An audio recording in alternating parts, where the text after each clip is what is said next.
नमस्कार। मैं GRS news के लिए गिरीश चक्रवर्ती। आज का ब्लॉग मैं एक प्रश्न से शुरू करना चाहता हूँ। क्या दो पार्टियों को तोड़ने के बाद भी महाराष्ट्र की स्थिति बीजेपी के शीर्ष नेतृत्व से बाहर होती जा रही? जिस तरह से महाराष्ट्र में मराठा आंदोलन चल रहा है और दोनों पार्टी जिसको भारतीय जनता पार्टी ने अपने फायदे के लिए तोड़ा था, एकनाथ शिंदे जो कि मुख्यमंत्री हैं और उप मुख्यमंत्री अजित पवार और देवेंद्र फडणवीस, सभी लोग ये मराठी समुदाय से हैं। देवेंद्र फडणवीस तो ब्राह्मण हैं और ये तीनों लोग मिलकर भी महाराष्ट्र की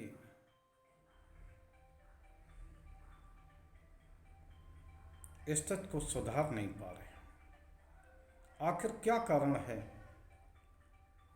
कि राष्ट्रीय स्वयंसेवक के प्रमुख मोहन भागवत को महाराष्ट्र की स्थिति को सुधारने के लिए बीच में आना पड़ा? वह मोहन भागवत जिन्होंने 2015 में बिहार चुनाव के दिन संविधान की समीक्षा करने और आरक्षण की भी समीक्षा करने की बात कही थी, वही मोहन भागवत आज आरक्षण को लेकर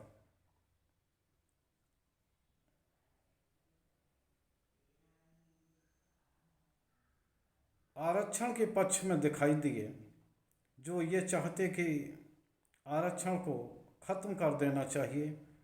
आज उन्होंने ये बयान दिया कि आदिकाल से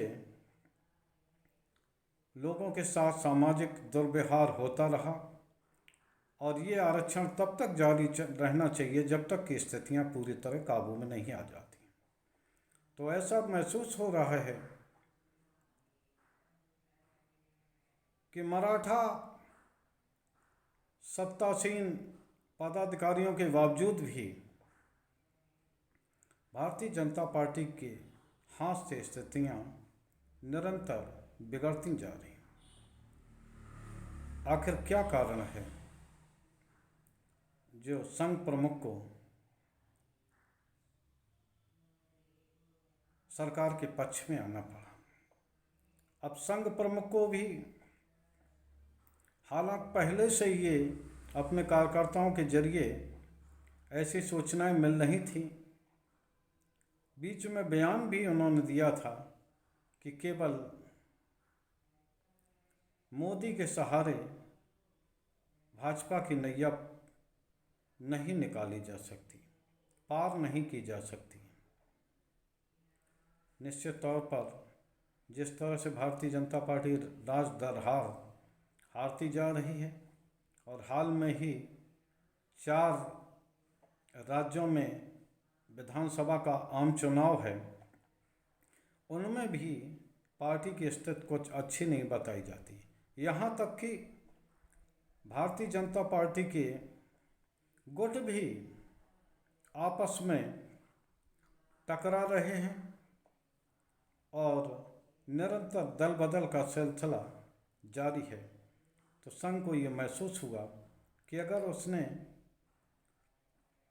स्थितियों को न सुधारा तो निश्चित तौर पर केंद्र की भी सत्ता हाथ से जा सकती है। इसी स्थिति को सुधारने के लिए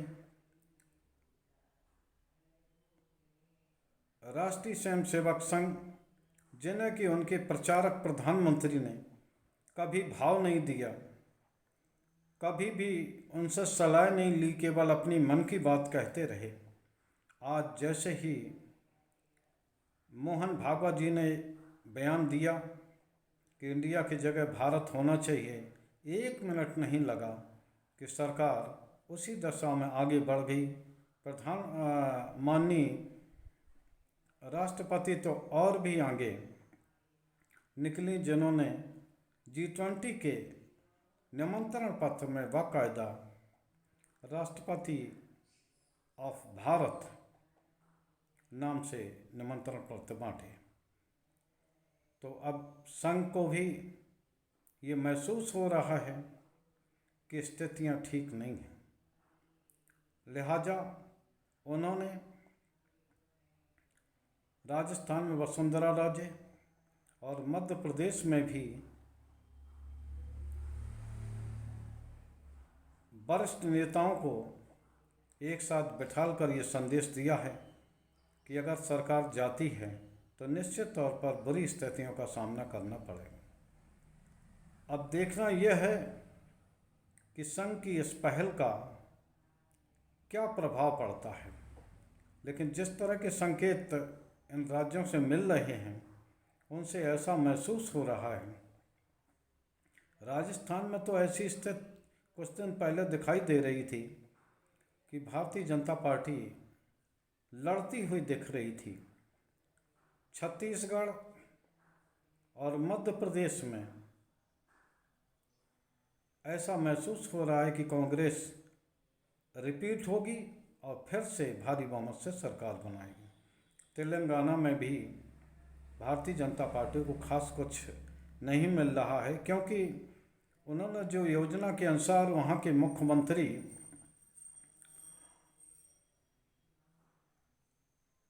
चंद्रशेखर राव को अपने पक्ष में किया तो उसका एक नकारात्मक संदेश तेलंगाना में गया है और वहाँ मुख्य विपक्षी दल कांग्रेस की स्थिति मजबूत हुई है। भारतीय जनता पार्टी को खास वहाँ से कुछ मिलने वाला नहीं है। रहे ये हिंदी पट्टी के 3 राज्य, इन पर पूरी ताकत लगा दी है। यहाँ तक कि प्रधानमंत्री, गृह मंत्री और भारतीय जनता पार्टी के राष्ट्रीय अध्यक्ष नड्डा, JP नड्डा भी एक एक प्रदेश का दायित्व संभाले हुए हैं। इसके बावजूद स्थितियां सुधार में नहीं दिख रही। जितने भी अभी सर्वे या भारतीय जनता पार्टी अपने तौर से सर्वे करा रही है उसमें भी स्थितियां बिगड़ती ही दिख रही।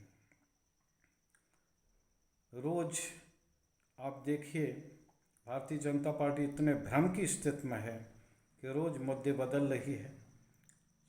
पहले समान नागरिक संहिता, फिर एक देश एक चुनाव, इसके बाद भारत और इंडिया का विवाद, इसके बाद महिला आरक्षण की बात, और अब आरक्षण को वैध ठहराने के लिए संघ प्रमुख का बयान। ये दर्शाने को काफ़ी है कि निश्चित तौर पर स्थितियां भारतीय जनता पार्टी के लिए वैसी नहीं हैं जैसी कि दावा किया जा रहा था कि वो लगातार तीसरी बार फिर से सत्ता में लौट कर आ रहे। इससे कोई इनकार नहीं कर सकता कि अभी भी सत्ता में होने के कारण भाजपा को एज है, लेकिन जिस तरह से विपक्षी गठबंधन निरंतर मजबूत होता जा रहा है और बैठक दर बैठक उनमें शामिल होने वाले दलों की संख्या बढ़ती जा रही है, उससे निश्चित तौर पर एनडीए को कड़ी टक्कर मिलने की संभावना बन रही है और विपक्ष के वोट भी बढ़ते जा रहे हैं। जिस तरह से संघ प्रमुख ने एक बार बयान दिया था कि संघ के कार्यकर्ता वोट मांगने की मशीन न बने, लेकिन आज खुद संघ प्रमुख जिस प्रकार सत्ता को वोट दिलाने के लिए मैदान में उतरते दिखे। जिस तरह उन्होंने अपनी ही कई बात को गलत ठहरा के आरक्षण का पक्ष लिया, उससे ऐसा महसूस होता है कि आगामी चुनाव में संघ का एक एक कार्यकर्ता न सिर्फ सरकार के पक्ष में लगेगा, बल्कि वोट निकालने और सत्ता बचाने के लिए अपनी पूरी हैसियत लगा देगा। क्योंकि संघ भी जानता है कि अगर विपक्षी सरकार बनी तो जिस तरह कर्नाटक में उनके आंसागिक संगठनों पर कार्रवाई हो रही, वैसी कार्रवाई पूरे देश में होगी। तो इसके खातिर संघ को भी ये संदेश दिया गया है कि आप सत्ता को बचाने के लिए अपने कार्यकर्ताओं को सक्रिय करें। संघ प्रमुख का बयान इसी दिशा में किया गया प्रयास है। आज के ब्लॉग में इतना ही। जय हिंद, जय भारत।